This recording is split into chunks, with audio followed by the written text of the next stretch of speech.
ইলিশ আর কচু এই কম্বিনেশন পছন্দ করেন না এমন কেউ আছেন নাকি? ভীষণ মজার ইলিশ কচু রান্নার রেসিপি শেয়ার করব। অনেকেই রান্নাটা জানেন, তবে আমি যেভাবে আমার আম্মার কাছে শিখেছি সেভাবেই রান্নাটা করছি। আশা রাখছি রেসিপিটা আপনাদের কাছে ভালো লাগবে। প্রথমেই ইলিশ মাছ কেটে ধুয়ে পরিষ্কার করে নিতে হবে, তারপরে রান্না বসাতে হবে। তো যারা মাছ কাটতে কষ্ট মনে করেন তাদের জন্য সহজ করে আমি কিভাবে ছুরি দিয়ে মাছ কাটি সেটাই একটু শেয়ার করলাম। প্রথমে চামচ দিয়ে হাত দিয়ে ভালোভাবে আঁশগুলো ছাড়িয়ে মাছটাকে ওয়াশ করে নিয়েছি। এখন ছুরি আর কাঁচি দিয়ে মাছটাকে পিস করে নিচ্ছি। খুবই সহজ, দুই একবার কাটলেই কিন্তু বুঝতে পারবেন যে মাছ কাটা কত সহজ। কোনো কাজই আসলে কঠিন না, করলেই একবার দুবার করলেই দেখা যায় সহজ মনে হয়। তো মাছ কাটা ধোয়া পরিষ্কার করা করতেই কিন্তু সময়টা বেশি লাগে, রান্না হতে আর তেমন একটা সময় লাগে না। কাটাকুটি শেষ করে মাছ ধুয়ে সুন্দরভাবে পানি ঝরিয়ে এর মধ্যে হলুদ লবণ মেখে নিচ্ছি। সামান্য পরিমাণে হলুদ দিয়ে সরিষার তেলে মাছগুলোকে ভেজে নিব। হালকা করে ভাজবো, অনেক বেশি কড়া করে ভাজবো না।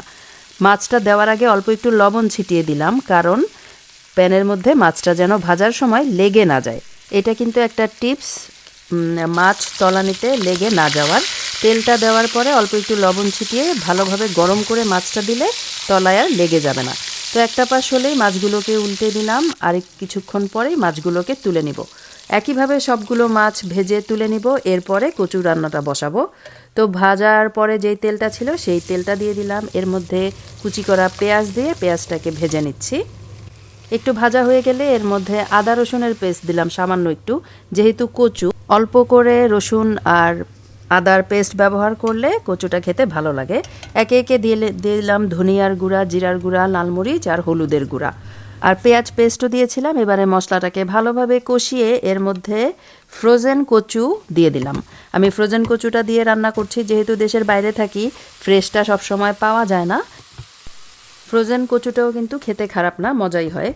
তো ভালোভাবে কষিয়ে নেওয়ার পর দিয়ে দিলাম পরিমাণ মতো পানি। বেশি করেই পানি দিতে হবে, কারণ কচু রান্না হয়ে যাওয়ার পরে যেন একটু ঝোলঝোল থাকে, কারণ কচু কিন্তু আলুর মতো পানিটা টেনে নেয়। তো ঢাকা দিয়ে কচুগুলোকে মোটামুটি সিদ্ধ করে নিয়েছি। এরপরে মাছের পিসগুলোকে দিয়ে দিলাম। এখন আর অল্প কিছুক্ষণ সময় লাগবে রান্নাটা হতে।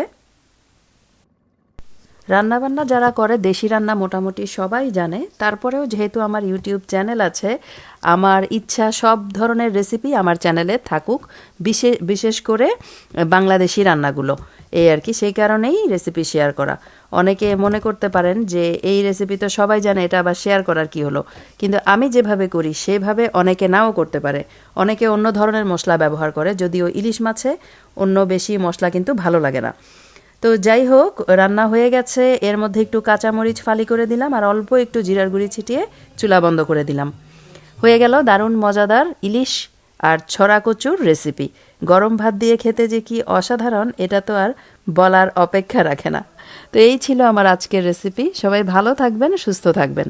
সবাইকে ধন্যবাদ জানিয়ে বিদায় নিচ্ছি। আল্লাহ হাফেজ।